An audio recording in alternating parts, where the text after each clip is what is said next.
Haleluya. Amen. Wangapi jana wamenisaidia kushiriki? Wangapi? Amesikia tumetumisha baada ya kazi. Ni ya biashara chao. Amen. Tunashughulika na hao ya sana. Sindio? Amen. Nilitaka kitabu gani ndio kwa mnaandika? Kuna vitabu na vitu ngapi hapa siku moja je, nataka nivitaje tuende kwenye kipengele kingine.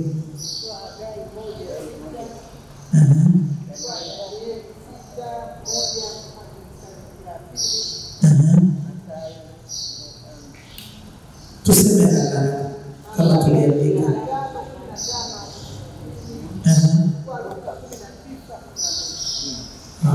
Kumi na moja mpaka 27. Luka hiyo ni 11 mpaka 27. Sasa andika Yohana hapo andike tarehe ya leo. Andika hapo tulipoishia jana. Andika Yohana 17 na mstari wa 12 na kuongezea kwenye hicho kipengele cha jana cha Sara ili leo tuangalie kipengele kingine. Japo tuweze kumaliza. Siku nikija kuna kitabu kinaandikwa cha hivi vitu. Siku nikija utanunua kitabu. Amen.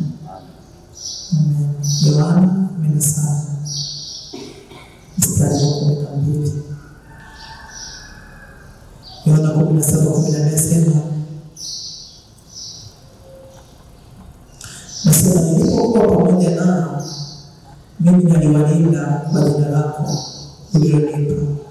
Niwatunza wala hana mmoja wao aliyepotea ila yule mwana wa upotevu ili andiko litimie. Tunaongeza kwenye ile mistari ya Sara. Yesu atakia Sara anarudisha ripoti kwa baba yake wa mbinguni kwamba nilipokuwa pamoja nao niliwalinda. Hakuna hata huyu aliyepotea kwa hiyo kupata hasara, ila alinipotea huyu mmoja mwana upotevu ili andiko litimie. Lakini kwa ajili ya wale walionipa hakuna niliyempoteza. Amen. Bwana Yesu asifiwe sana. Kwa hiyo ujue Mungu atakia sana. Jambo lote unalofanya, iwe ni biashara, iwe ni nini, atakia sana. Unapoona hasara shughulika, omba usichukulie kawaida.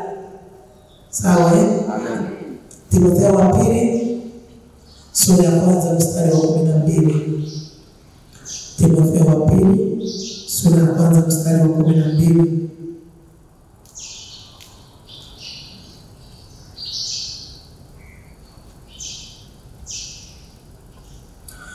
Timotheo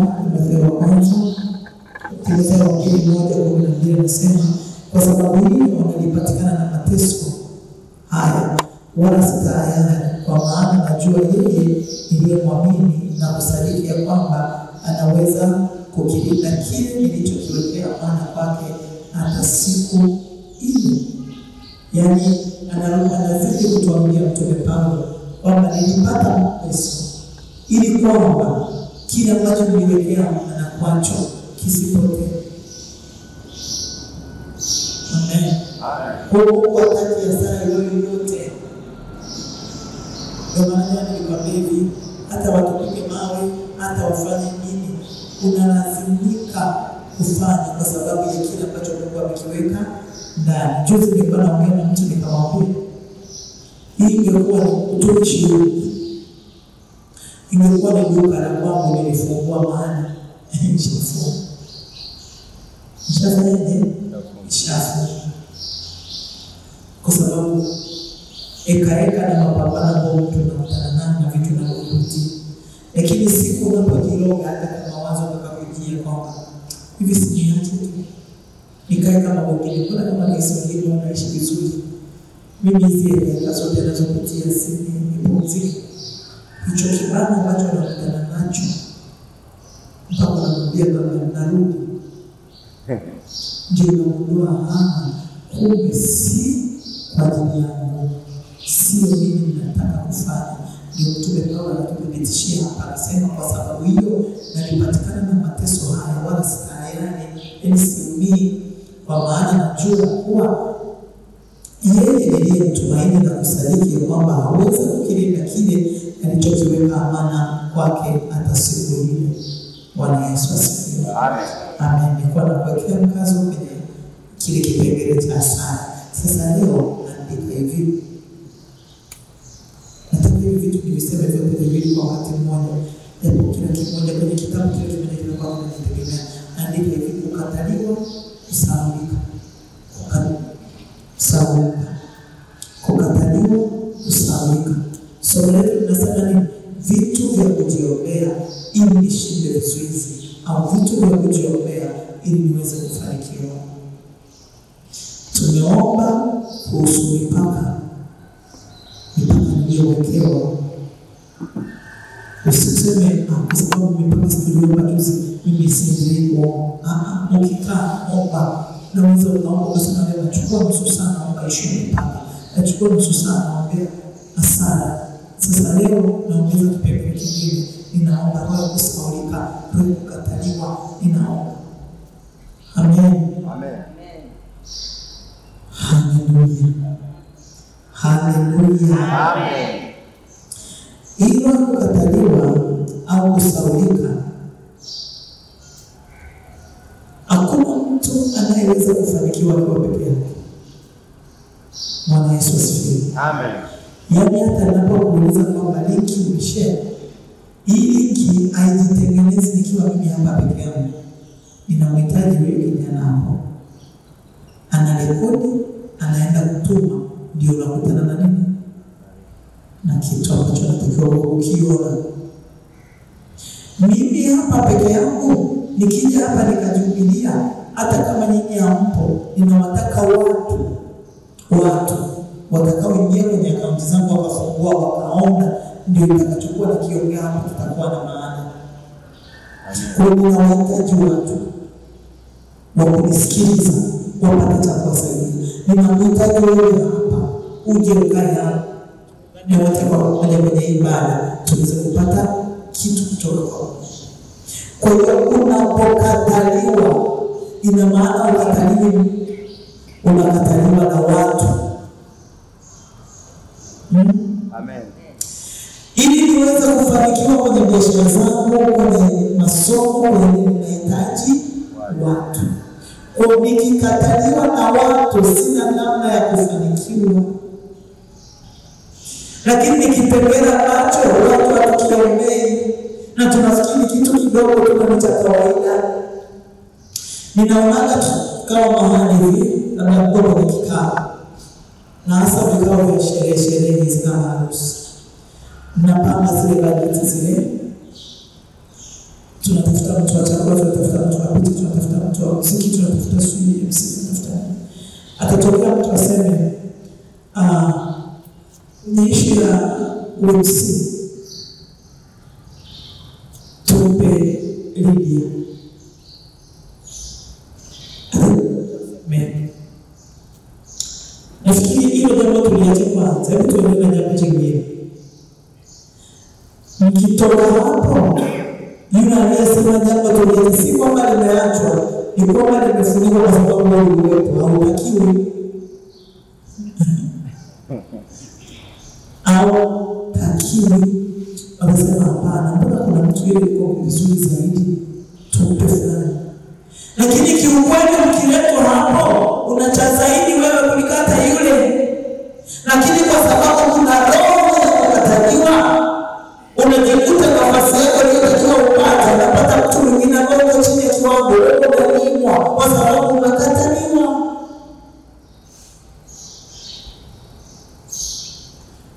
Okay, kitabu cha Isaya 43. Isaya 43.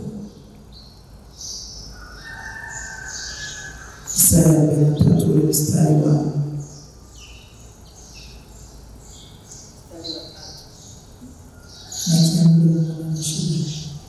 Isaya 43.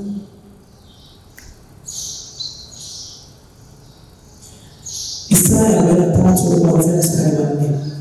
Wenye nisoma mstari wa 4 anasema hivi: kwa kuwa ulikuwa wa thamani machoni pangu na mwenye kuheshimiwa, nami nimekupenda.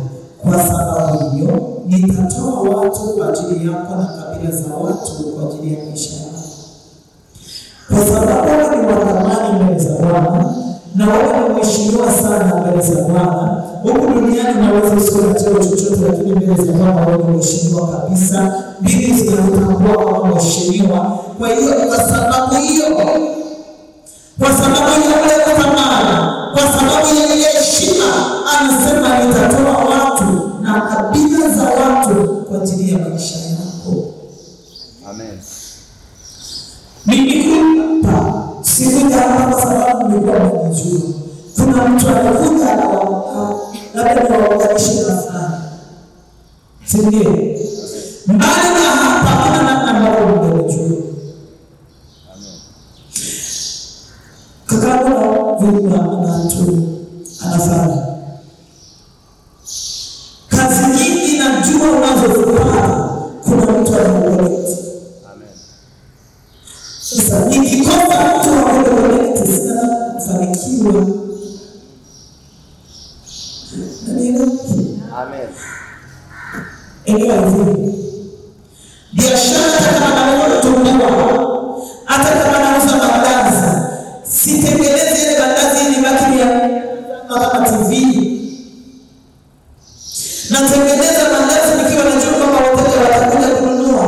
Wasipokuja ile mandazi nitakula mwenyewe. Je, nimepata hela? Hapana. Sasa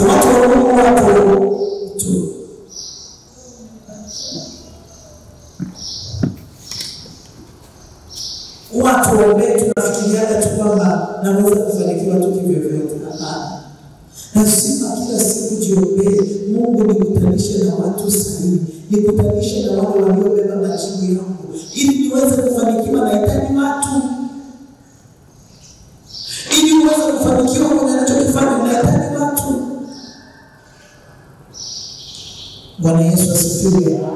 Kwa kuwa umekuwa wa thamani, yaani wewe ni Mungu anasema wewe ni wa thamani mbele za Bwana, na sio tu wa thamani, mwenye kuheshimiwa. Sasa kwa sababu ya uthamani na heshima uliyonayo mbele za Bwana, anatoa watu na kabila za watu.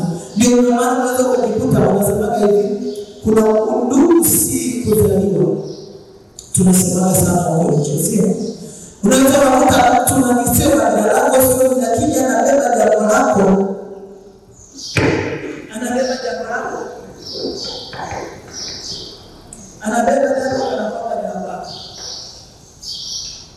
Bwana Yesu asifiwe. Amen. Bwana Yesu asifiwe. Amen. Anabeba jambo. Mungu anakuinua wewe. Analeta kitu kwa maisha yako. Ambapo sinamuja kwa kama vile ni hapa. Haleluya. Haleluya. Kwa hiyo ninahitaji watu na wahitaji watu. Na sio tu wewe, na watoto wako wanahitaji watu. Kuna mfano mmoja nafikiri mliosoma kile kitabu cha Ukombozi wa Uzao nilikiandika. Wakati Daudi anataka kumjengea Mungu nyumba, Mungu akamwambia utanijengea nyumba wewe, ila katika watoto wako nishajipatia Suleimani, ndiye atakayepata huyo nafasi yako na atakayekuja kunijengea nyumba. Kwa hiyo ambaye mrithi wa Daudi wa ufalme na kujenga hekalu la Bwana ni Suleimani. Lakini akainuka kaka wa Suleimani, akatengeneza njama za kwenda kupata ufalme kabla ya nani? Kabla ya Suleimani. Mama yule Mungu ambaye ni mama wa Suleimani anaendelea na kazi zake. Mungu akamuinua Nathan. Akamfuata akamwambia wewe una habari? Kuna jamii imeshachinja na sadaka tayari, anataka kupata ufalme. Inakuwaje? Sisi tunachokijua anatakiwa kuwa mfalme ni mtoto wako Suleimani. Inakaaje? Mama anasema sasa mtafanyaje? Anasema nenda. Ukiwa umeingia tu na kueleza Daudi hizo habari na mimi nitakuja hapo nishuhudie habari. Hasingepatikana yule na maana nafasi ya ufalme wa Suleimani ungechukuliwa na Adonia. Lakini Mungu akaleta mtu wa kuona hiyo jambo la kuja kumsaidia ili huyu mtoto asikose nafasi yake. Ni vingapi vya Mungu vimechukuliwa kwa kukosa watu? Na wahitaji watu wa kusemea amani. Kuna watu wanatakiwa Mungu akupe watu wa kusemea. Kuna mahali wewe hauwezi kwenda kujisemea, hauwezi kwenda kujielezea, hauwezi kwenda, lakini watasema hapana. Kuna mtu aisema anashona yule, anashona vizuri sana, aisema nitajifuni kwa ajili ya nyumbani. Kuna mtu akitengenezea dirisha ilipachika, nafikiri imetoka mbinguni, ameshakupanga na unapata hiyo kazi kwa sababu kuna mtu alifanya aliyokusemea. Kuna watu na vitu havijulikani kwa sababu mtapata watu kwa kusemea. Mzee nimekataliwa. Daudi ni mfalme, ashapaka mafuta ya kifalme, lakini bado yuko polini anachunga nini? Hawa ni mfalme mahali uliposikwa kutakiwa kuwa, lakini unahitaji watu kutoa hapo. Anasema ndivyo utakapopata kibali mbele za Bwana na mbele za watu. Kumbe nikipata kibali kwa Bwana, Bwana ananipa kibali kwa watu. Amen. Haleluya. Amen. Haleluya. Hapa sasa tunazungumzia kibali na zungumzia kuomba roho ya kukataliwa. Watu wakikataa kuna atakayesemea. Amesema kwa sababu machoni pangu na kushukuru nami nimekupenda kwa sababu hiyo. Kwa sababu hiyo ya utamani wako kwangu na heshima ulionayo mbele zangu, nitawatoa watu na kabila za watu kwa ajili ya maisha. Bwana Yesu asifiwe. Amen. Haleluya. Amen. Haleluya. Amen. Haleluya. Amen. Sawa, kitabu cha Luka tulichosoma jana. Kitabu cha Luka tulichosoma jana. Luka 19. Tuliposoma pale jana. Luka 19 mstari kuanzia mstari wa 11 na 17 hivi. Waliposikia hayo, aliongeza kusema mfano, kwa sababu alikuwa karibu na Yerusalemu, na wao walidhani ya kuwa ufalme wa Mungu utaonekana mahali. Basi akasema mtu mmoja ambaye alisafiri kwenda nchi ya mbali ili ajipatie ufalme na kurudi. Akawaita watu 10 kati ya watumwa wake, akawapa mafungu 10 ya fedha, akawaambia fanyeni biashara hata atakapokuja. Lakini watu wa mji walimchukia. Moja, wakatuma ujumbe kumfuata na kusema, hatutaki mtu huyu atutawale, hatutaki. Sasa hivi tunaombewa vyama, wengine hatutaki. Anasema hatutaki mtu huyu afanye nini? Atutawale. Kwanza walimchukia, wakamkataa, wakasema hatutaki mtu huyu. Kwa hiyo makataa ya kukataliwa, biashara yako kukataliwa, nafasi yako kukataliwa, ukubalike. Omba kibali mbele za Bwana ili akupe kibali kwa watu. Utakosea ukiomba kibali kwa watu, omba kibali kwa Bwana. Bwana akikubali anakupa kibali kwa watu. Amen. Anasema njia za mtu zikimpendeza Mungu anapatanisha na maadui zake. Amen. Yeye adui anaenda kutangaza biashara yako.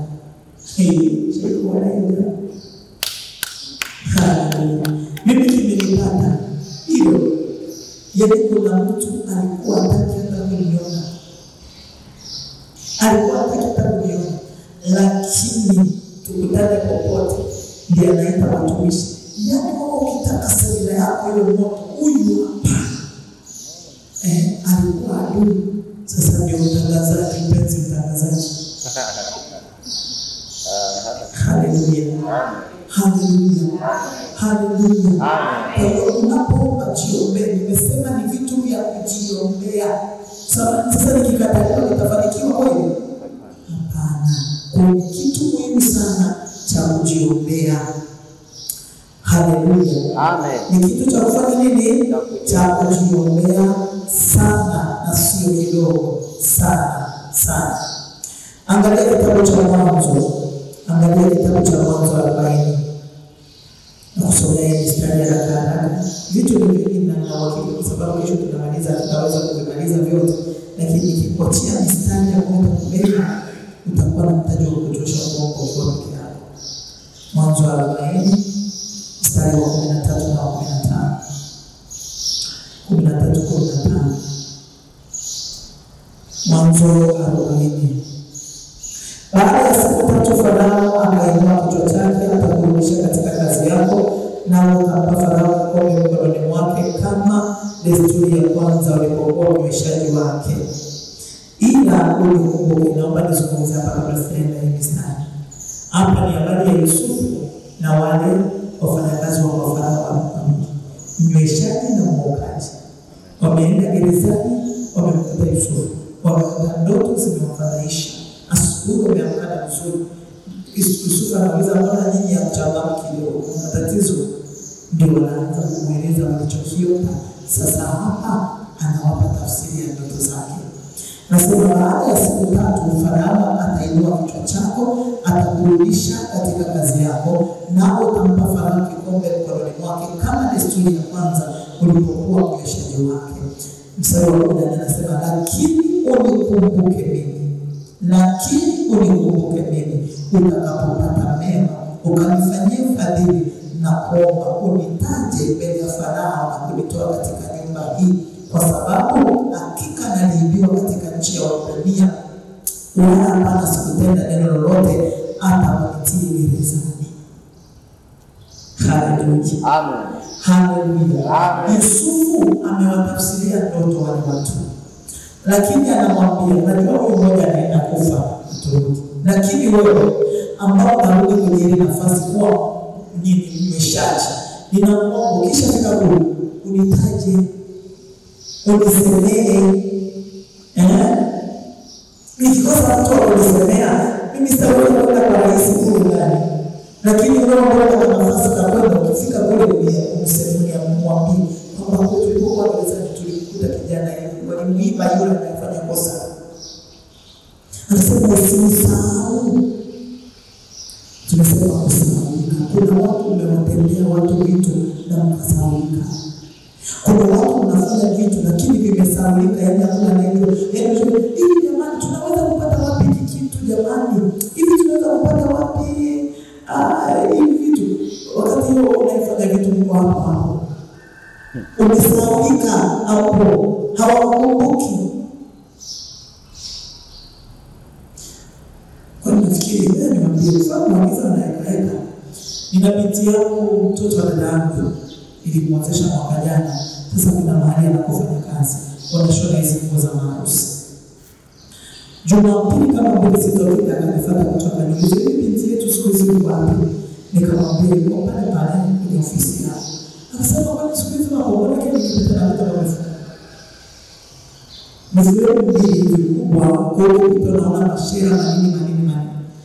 Lakini anayepita na nikaribia na kanisani kwetu, kila anayepita hawaoni. Nasema naona pamefungwa.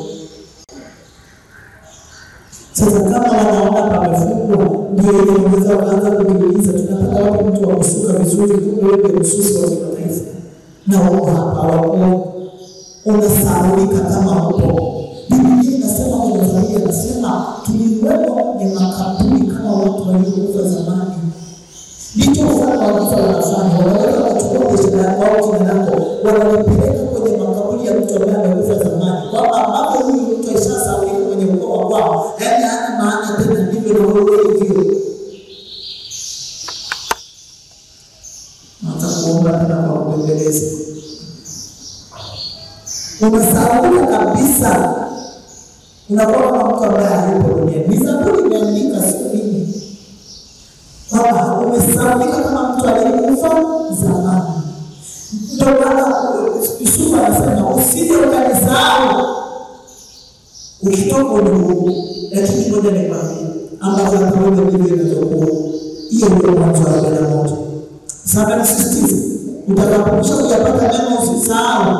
Unitaje wewe, unisemee mwenzako, hapa nilipo kisi yangu fanya kosa, niliibiwa kwanza. Iko hapa tumekosa. Wewe ukishapata mema nitaje, angalia kilichopata mwenzetu. Kama Mstari wa 9. Nasema basi wakuu wa mweshaji, basi mkuu wa mweshaji akamwambia Farao akasema, na yakumbuka makosa yangu. Na yakumbuka mimi leo makosa yangu. Farao alikasirikia mtumwa wake, akanitia nifungwe nyumbani mwa mkuu wa askari, mimi na mkuu wa ukaji.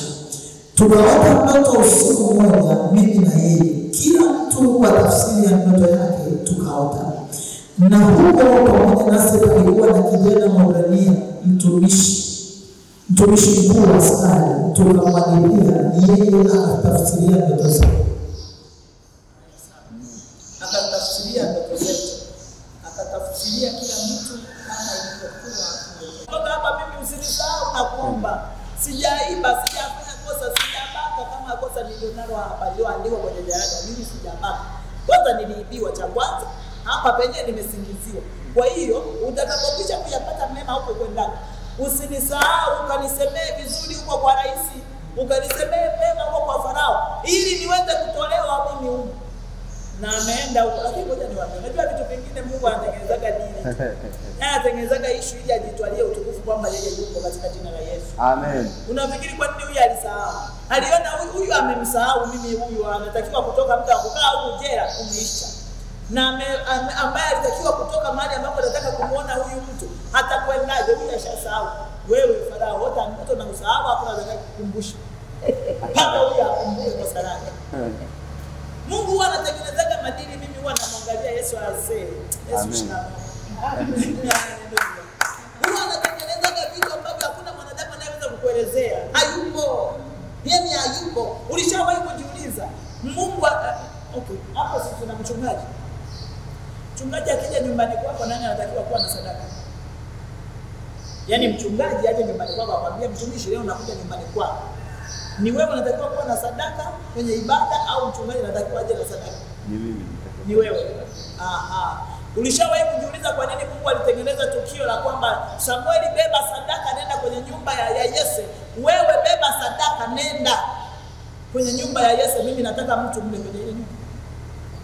Mungu akiamua kufanya kitu azuiliwi, anaweza kutengeneza njia yoyote ile, anaweza.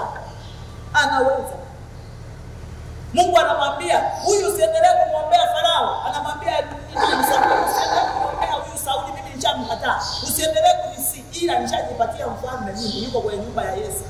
Nenda. Na Samuel anasema hapana.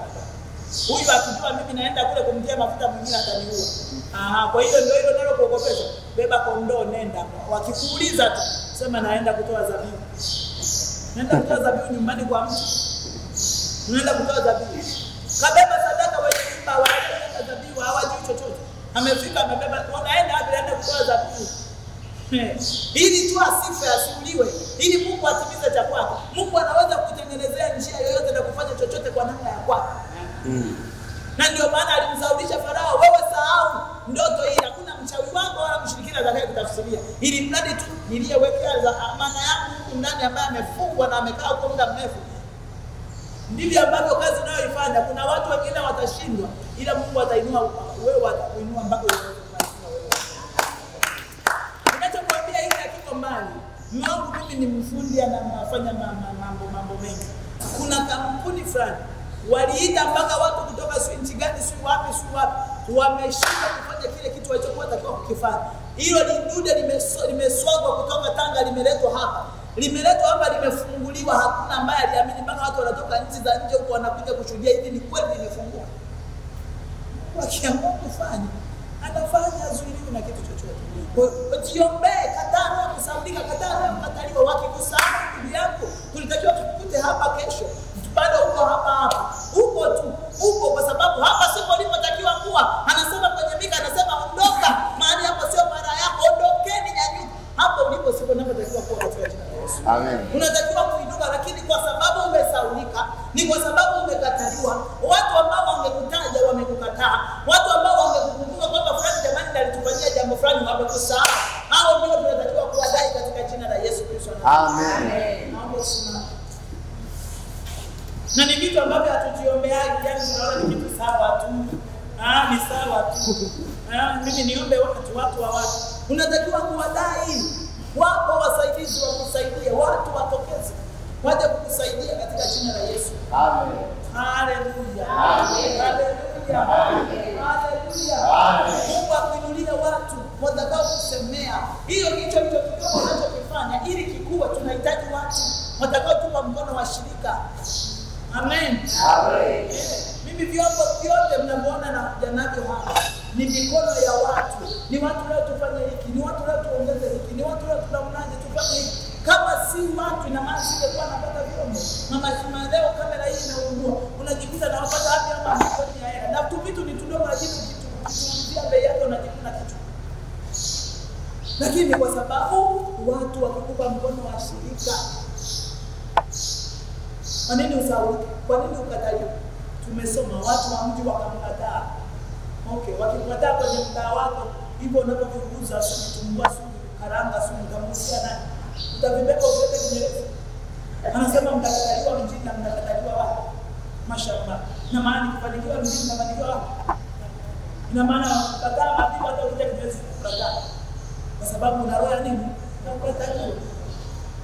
Kataa roho ya kukataliwa kwa jina la Yesu. Amen. Kataa roho ya kusambiwa kwa jina la Yesu. Nikumbuke. Wakakumbuke bidhaa yangu, wakanikumbuke. Baba umesema hakuna atakayeweza hata atakayejaribu kusimama mbele yangu. Hao wanaonisahau, roho ya kusaulika na kuwa ni vazi kama vazi unajikuta unao. Unasaulika, unakataliwa, hujamkana mtu, wewe utakuwa mbaya. Tunaikataa hiyo hali kwa jina la Yesu. Amen. Kesho ndakutajia mistari mingine mingi ya kukusaidia. Acha tuombe. Sema Baba, katika jina la Yesu na kwa damu ya Yesu nakuja mbele zako. Ninakushukuru kwa rehema zako na fadhili zako. Ninajua hakika unanipenda upeo. Ulijitoa kwa ajili yangu. Na mimi nakuja kwako asubuhi ya leo. Ninavua roho ya kukataliwa, roho ya kusaulika kwa jina la Yesu. Hiyo roho iliyoachiliwa kwenye maisha yangu ili nisifanikiwe, asubuhi ya leo ninaiondoa kwenye hatua zangu. Roho ya kukataliwa, roho ya kusaulika, roho ya kuchukiwa, ninaikataa kwa jina la Yesu, kwa damu ya Yesu. Mungu Baba, naomba msaada wako wa kunisaidia ili nivuke hapa kwa jina la Yesu. Maana umesema mimi ni wa thamani na ni mheshimiwa mbele zako Bwana. Katika jina la Yesu utatoa watu na kabila za watu kwa ajili ya maisha yangu. Asubuhi ya leo nasemesha magharibi, mashariki, kaskazini na kusini, ikatoe watu kwa ajili ya maisha yangu, ikatoe watu kwa ajili ya maisha yangu, ikatoe kabila za watu kwa ajili ya maisha yangu kwa jina la Yesu. Na wadai wasaidizi wa hatima yangu, kila aliye na majibu ya maswali niliyo nayo, ukanikutanishe nayo, ukanikutanishe nayo kwa jina la Yesu. Haya, mwambie Baba nikutanishe na wale waliobeba majibu yangu, mwambie Baba nikutanishe na hao. Niinulie watu sahihi wa kunisaidia, niinulie watu kwenye biashara yangu, niinulie watu kwenye utumishi wangu, niinulie watu kwa ajili ya ibada iliyoko mbele yangu, niinulie watu Yesu, niinulie watu. Nakataa roho ya kukataliwa, nakataa roho ya kusaulika, nakataa hiyo roho kwa mamlaka ya jina la Yesu. Baba niinulie watu, Baba niinulie watu, Baba niinulie watu wa kunisaidia, wa kunishangaza washirika kwa mali ya wito ulionitia. Niinulie watu Baba, niinulie watoto wangu watu wa kuwasaidia huko waliko. Niinulie watu wangu, niinulie hao watu. Nakataa roho ya kukataliwa, nakataa roho ya kukataliwa kwa jina la Yesu. Nakataa roho ya kukataliwa, nakataa roho ya kukataliwa, nakataa roho ya kukataliwa kwa mamlaka ya jina la Yesu. Roho ya kusaulika iniachie kwa jina la Yesu. Roho ya kusaulika iniachie, niachie hatua zangu, niachie maisha yangu kwa damu ya Yesu Kristo. Mwambie Baba niinulie watu watakaoniwezesha kufanikiwa katika njia zangu. Niinulie watu, umesema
Kataa hiyo roho ya kukataliwa, kataa roho ya kusahaulika na kukataliwa kwa watu. Kataa. Ambia Mungu, nipe watu wa kunisemea vizuri. Unaweza ukawa usijasahaulika unasemewa, lakini unasemewa mabaya tu. Huyu hawezi. Huyu hawezi kufanya jambo fulani. Huyu hapana. Mwambie Mungu, nitie watu wa kunisemea vizuri, watakao nitaja kwa wewe maana napotakiwa. Kama wale vijana waliokuwa kwenye nyumba ya Farao, kwenye nyumba ya Sauli, wakasema hapana, tumemwona kijana mmoja katika nyumba ya Yesu anajua kupiga gitaa vizuri. Huyo ukimleta hapa, huyo ukimleta atakuwa anatuliza mapepo. Kumbe ni mbinu za Mungu tu ili atoke kula akae karibu na nafasi ya Mungu amemwandalia. Kwa hiyo mwambie Mungu, niinulie watu watakao nisemea vizuri, watakao elezea vitumbua vyako vizuri, maana yako vizuri. Ulishawahi kuona ulipita mahali hapo ukanunua labda ni chips au vitumbua kana mchanga au kana kitu fulani? Ni mwaka juzi au ni mwaka jana? Leo nakwambia nimeona pale vitumbua tunaweza tukapita kusema pale vitumbua vyao huwa vina mchanga. Yule hapana. Ulinunua mwaka juzi jamani, na yeye ilikuwa bahati mbaya wakati na mchanga.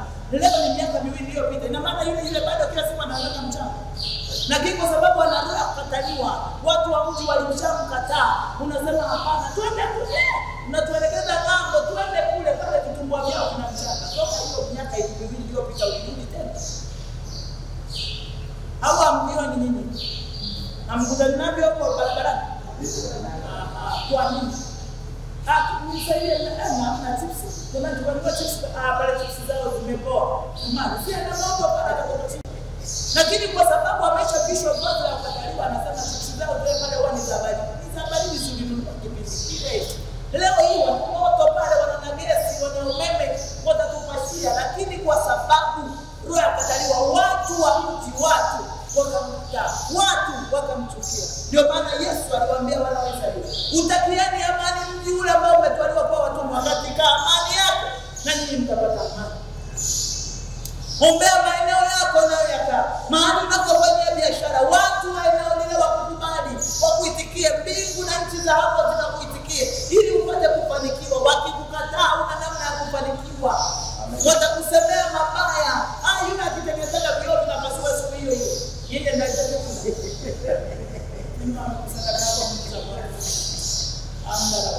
Sema tu chochote tukifikia kumwambia Yesu.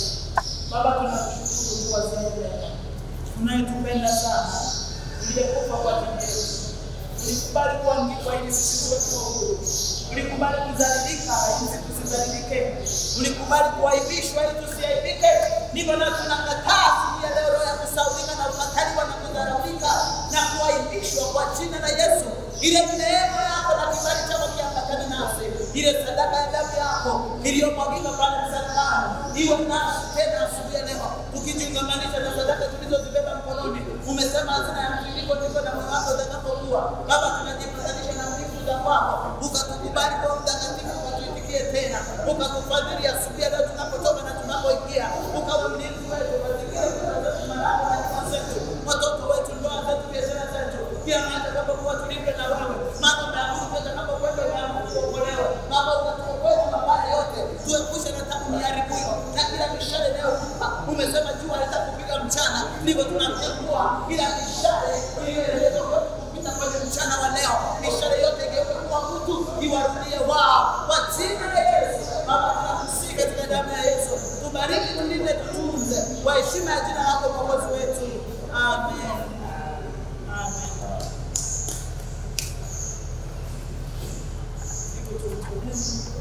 Mungu ni pendo, aleluya. Mungu ni pendo, anipenda. Sikilize furaha yangu.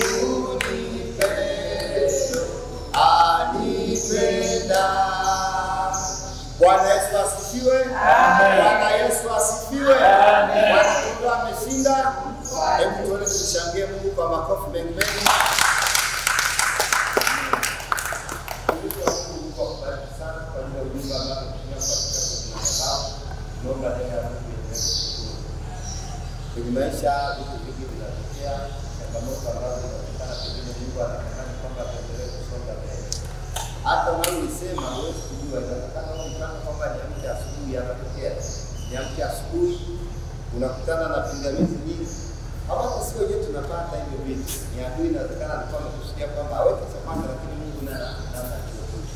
Kwa hiyo tunamshukuru Mungu hata kwa neema ambayo ametupa nafasi ya kutafakari neno lake ambalo linasikia madhabahu mahali hapa. Tunamshukuru Mungu.